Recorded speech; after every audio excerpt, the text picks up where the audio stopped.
아직도 날 모르겠어. 내 마음을 그리도 모르니까. 난 그저 가난한 TQ, 돈 많은 TQ, 발칙한 TQ, 유순한 TQ, 날 사랑하지 않는 TQ, 날 사랑하는 TQ, 그 무엇이든 난 TQ. 하면 돼. 좋아요. 하면 파월에게 욕을 당한 TQ는 안아줘야지. 괴로웠을 때.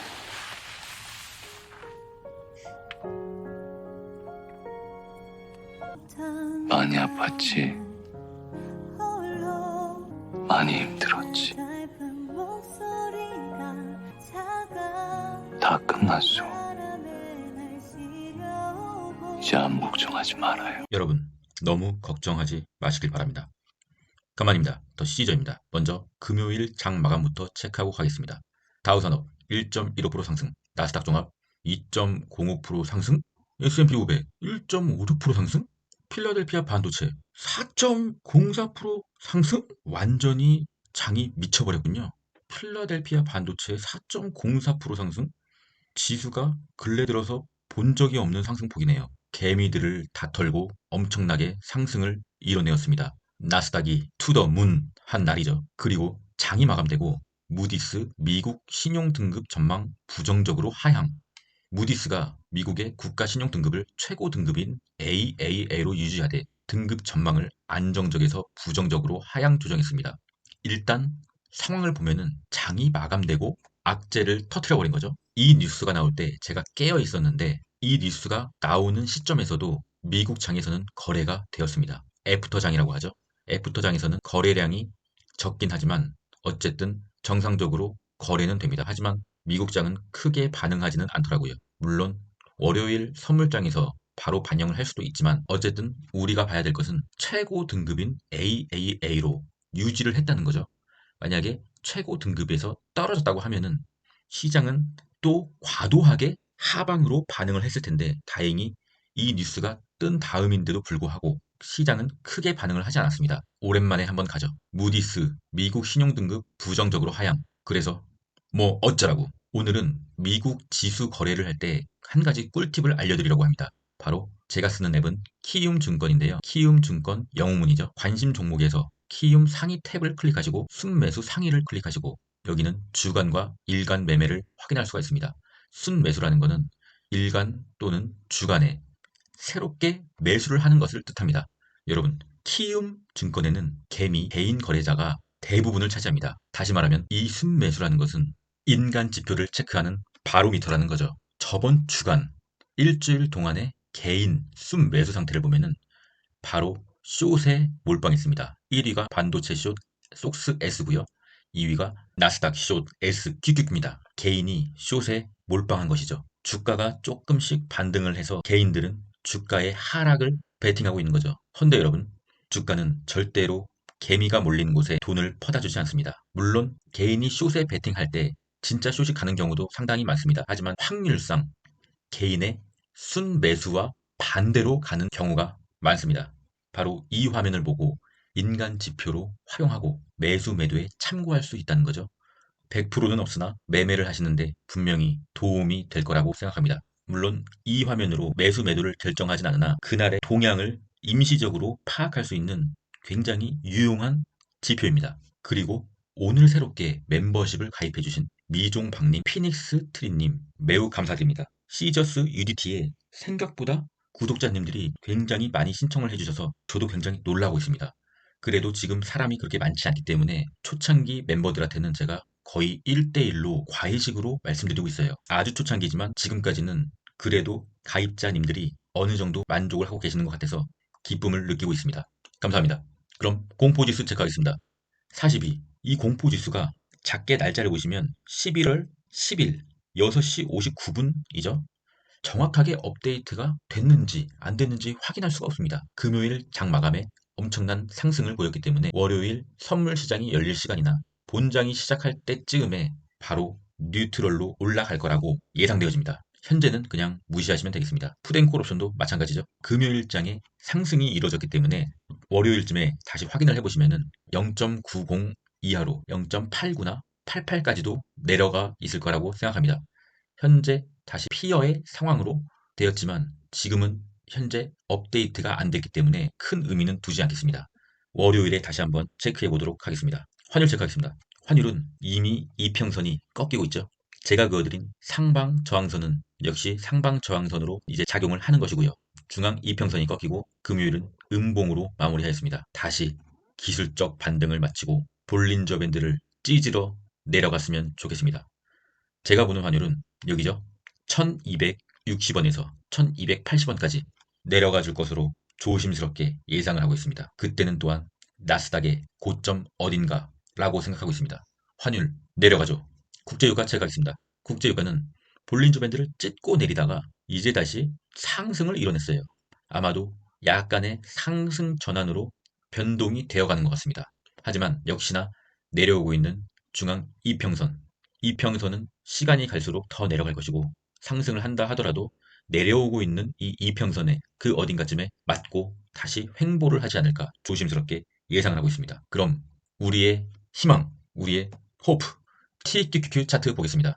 금요일장에 왠지 주말 리스크로 상단 저항선을 지지로 작용하는 음봉이 나올 거라고 예상했었어요, 저는. 그런데 뭐 이게 완전히 모든 유튜버들과 모든 차티스트들의 예상을 완전히 뒤통수를 쳐버렸죠. 엄청난 상승이 나왔습니다. 나스닥이 2%가 올랐기 때문에 TQ는 6.67%가 오른 것이죠. 근래 들어 가장 큰 상승폭이 나와버렸습니다. 그러면서 거의 볼린저 밴드 상단에 터치를 거의 한 상태라고 봐야죠. 여러분, 이렇기 때문에 이 단기 상방 저항선의 돌파가 엄청난 의미가 있다고 말씀드린 것입니다. 한번 달리기 시작한 차는 절대로 갑자기 뒤로 가는 법이 없습니다. 서서히 멈췄다가 뒤로 가는 거죠. 하지만 지금 다시 악셀을 풀로 밟았기 때문에 여기서 다시 쭉 떨어지는 일은 없습니다. 서서히 멈췄다가 언젠가는 밑으로 가겠죠. 하지만 지금 당장 갑자기 월요일에 추세가 변환될 리는 없다는 것이죠. 볼린저 밴드를 찢어버렸으면 좋겠습니다. 지금이 아니면 도대체 언제 볼린저 밴드를 찢어버리겠습니까? 나스닥 믿고 있었어. 사실 제가 믿고 있었던 것은 나스닥의 주봉이었습니다. 여러분, 장투 또는 중투를 할 때는 일봉만 보시는 게 아니라 반드시 주봉도 크로스 체크를 해야 됩니다. 이 차트는 나스닥 100지수 QQQ 차트입니다. QQQ 차트의 주봉이죠. 바로 저번 주에 스토캐스틱 K값이 D값을 아래에서 위로 돌파하는 아주 중요한 골든 크로스가 나왔죠. 저는 사실 이것을 믿고 있었다고요. 그리고 아직도 MACD는 양전이 되지가 않았습니다. 개인적으로 그렇다고 하면은 아직도 상승은 끝나지 않았다고도 볼 수 있겠습니다. 물론 이건 주봉이기 때문에 당장 월요일은 하락이 나올 수가 있어요. 하지만 오후 거래를 한 개의 캔들로 표시하는 이 주봉은 상승을 예고하고 있다는 거죠. 신나는 일 아니겠습니까? 그리고 올해 7월 17일 올해의 나스닥 최고점에 불과 마이너스 2.4% 차로 접근을 하였습니다. 바로 이 11월 또는 12월이 아니면 올해는 끝나지 않습니까? 얼마 남지 않았다는 것입니다. 돌파를 해주세요. 나스닥 신이시여. 초긍정 회로를 돌렸을 때 주봉 볼린저 밴드를 찢고 산타렐리가 나온다면 주봉 볼린저 밴드 근처에서 나스닥의 올해 최고점에 주차를 한 후 약간의 매물대 소화를 보인 후 돌파를 할 수 있을 거라고 감히 예측을 해보겠습니다. 왜냐하면 아직 MACD 양전이 남아있고 스토캐스틱 주봉상으로 봤을 때도 아직 과매수권이 아니기 때문이죠. 그럼 속슬 차트 보겠습니다. 속슬이 드디어 힘을 받았습니다. 무려 12% 급상승을 이뤄내면서 장기 하방 지지선, 검은색 라인이죠. 장기 하방 지지선을 돌파하였습니다. 돌파를 하자마자 볼린저 밴드 상단까지 쭉 올라버렸습니다. 좋은 상황이죠. 우리 볼린저 밴드가 좁아졌다가 넓어지면서 방향을 결정하고 좁아졌다가 다시 이렇게 넓어지면서 방향을 결정했죠. 그리고 좁아져야 하는데 다시 넓어지고 있습니다. 볼린저 밴드가. 방향을 결정을 해라. 방향을 결정을 할 시기가 바로 다음 주에 온다는 것이죠. 볼린저 밴드를 찢어버리고 올라가줬으면 좋겠습니다. 하지만 이것은 또 희망회로일 뿐 주가의 앞날은 아무도 예측할 수는 없죠. 반도체 1배지수 속스 XX의 주봉을 한번 보겠습니다. 속스 XX의 주봉 또한 저번 주에 스토캐스틱 K값이 D값을 아래에서 위로 돌파하는 좋은 골든 크로스가 남았죠. 그리고 똑같습니다. MACD도 양전이 아직 남아있고요. 볼린저 밴드 상단은 아주 많이 남아있고요. 올해 속스 XX의 최고점은 마이너스 7, 8%, 무려 8%나 남아있고요. 드디어 속슬의 시대가 오는 걸까요? 차트상으로는 아직 상승할 여력이 더 남아 있습니다.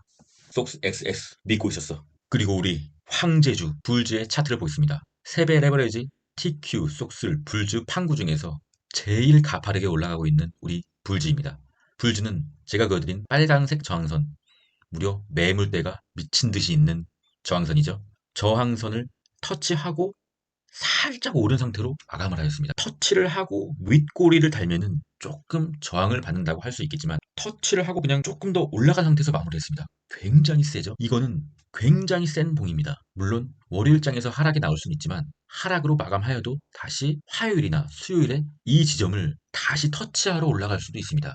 지금 불주는 굉장히 셉니다. 저는 불주를 한번 끝까지 홀딩을 해보겠습니다. 왜냐하면 저는 언더독이니까요.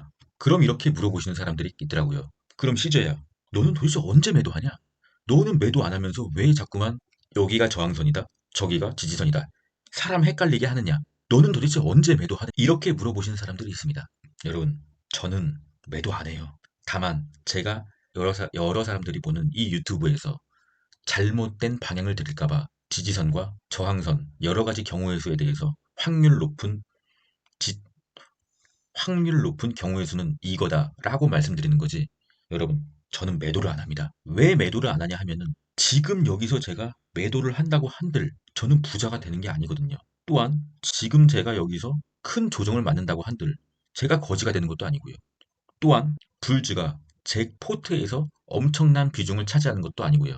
제가 주식을 빚을 내서 하는 것도 아니고요. 막말로 불주에 들어가 있는 저의 투자금이 빵원이 돼도 저의 삶에 어떠한 타격도 주지 않습니다. 그렇기 때문에 불주를 끝까지 홀딩할 것입니다. 하지만 이것은 제가 감당할 수 있는 저의 상황이고요. 불주가 만약에 초긍정 회로를 돌려서 볼린저 밴드를 찢으면서 7월에 최고점을 갱신하면은 반드시 분할 익절을 실시하여야 됩니다. 하지만 저는 매도 안 해요. 이유는 좀 전에 다 설명드렸고요.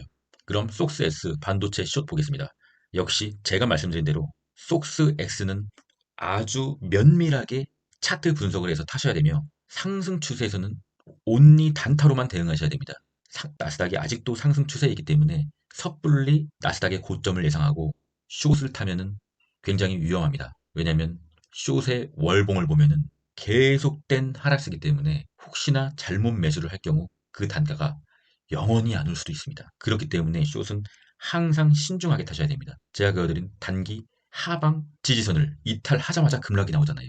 그래서 이 하방 지지선, 뭐 상방 저항선 이러한 중요 추세선들은 굉장히 별거 아닌 것 같으면서도 굉장히 중요한 선입니다. 여러분도 속스 S는 당분간 좋지 않은 흐름으로 갈 수가 있습니다. 반등을 한다고 하더라도 다시 이 단기 하방 지지선이 저항선으로 변해버리기 때문입니다. 여기에 저항선을 맞고 다시 떨어질 확률이 높습니다. 그럼 비트코인 일봉 보겠습니다. 비트코인의 RSI는 80 이상으로 계속 유지가 되고 있죠. 비트코인의 주봉 RSI 또한 현재 70 중반입니다. 비트코인은 명확하게 환희의 구간이며 보유자의 영역입니다. 섣불리 여기서 추매를 해서는 조금 위험한 시기라고 볼 수가 있는 것이죠. 이더리움 차트 보겠습니다. 이더리움 같은 경우는 역시나 빨간색 봉이죠. 볼린저 밴드 상단을 닿지도 않고 일봉이 시작했을 경우에 어쨌든 간에 정상적인 상황은 아니기 때문에 다시 볼린저 밴드 안으로 들어온다 라고 제가 말씀드렸잖아요. 며칠 전 영상에서. 이 상황에 결과가 나오고 나서 얘기한다고 생각하시는 분들은 며칠 전 영상을 보고 오세요. 제가 분명히 말씀드렸습니다. 이더리움의 추세가 굉장히 좋으나 볼린저 밴드 상단을 닿지도 않은 상태로 일봉이 시작했을 경우엔 아주 단기적인 고점이다. 다시 볼린저 밴드 안으로 들어올 수 있으니 이더리움을 사고 싶은 분들은 볼린저 밴드에 닿거나 또는 볼린저 밴드 안으로 들어오는 이 눌림목에서 사라. 하지만 추천은 드리지 않는다.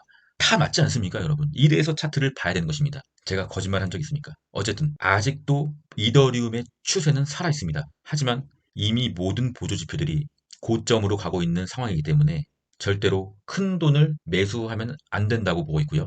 하지만 이더리움이 아닌 알트코인은 지금도 단타로는 접근 가능하다고 보고 있습니다. 현재 알트코인을 매수하시면은 단타는 이런 것이다. 단타 연습을 하기는 아주 최적화되어 있거든요. 차트는 우상향하고 눌림목을 주고 다시 상승을 하고요. 단타를 소액으로 연습할 때는 지금 코인보다 더 좋은 건 없습니다.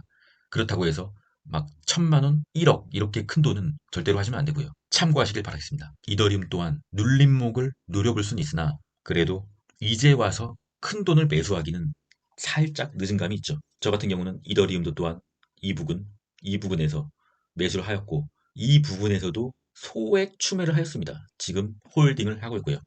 여러분, 코인 같은 경우는 현재 상황을 봤을 때 얼마 남지 않은 것 같습니다. 길어야 한 달 남짓 남은 것 같습니다. 저점에서 잘 매수하신 보유자 홀더께서는 서서히 마음의 준비를 하셔야 됩니다. 그 이유는 역시 크립토 피어 그리드 인덱스, 코인의 공포지수죠. 70입니다. 명확한 탐욕의 구간이죠. 공포지수가 80이 넘어가는 경우는 1년에 한 번 올까 말까 한 엄청난 매도의 찬스입니다. 매수의 찬스 아니죠.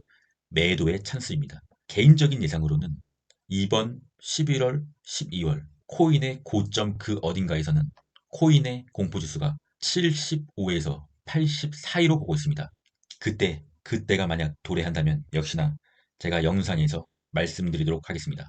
코인도 홀딩하겠습니다. 왜냐면 저 같은 경우는 고점에서 산 게 아니기 때문입니다. 그럼 모든 사람들이 다 아는 주식 껄무새가 되는 과정에 대한 재밌는 개구리 만화가 있죠.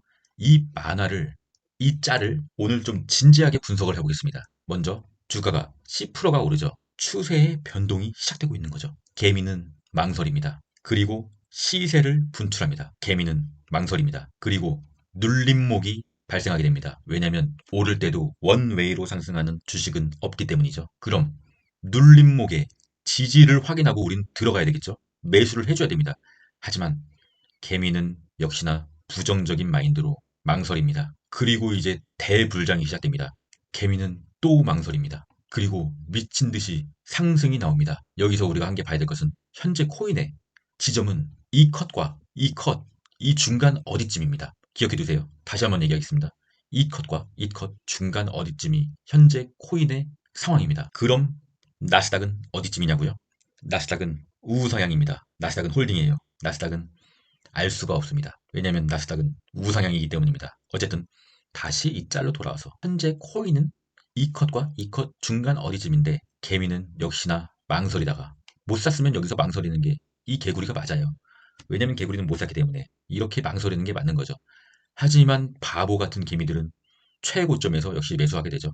RSI는 85가 넘어가고 주봉 RSI 또한 80 근처인데 개미는 이제라도 먹자 또는 단타라도 치자 라는 마인드로 매수를 하게 됩니다. 그리고 주가는 하방으로 고개를 틀게 되죠. 그럼 어떻게 해야 되죠? 잘못 분석을 하고 매수를 하기 때문에 손절을 해야 됩니다. 여러분, 손절이라는 것도 반드시 해야 됩니다. 고점에서 물렸다는 게 확인이 되면 해야 됩니다. 그리고 기술적 반등이 나오죠. 왜냐면 주가는 하방으로 전환을 하더라도 원웨이로 떨어지는 건 없기 때문입니다. 기술적 반등을 하죠. 그러면 개미는 또 안심을 하게 됩니다. 그리고 바로 보이시나요? 헤드 앤 숄더 패턴을 만들게 됩니다.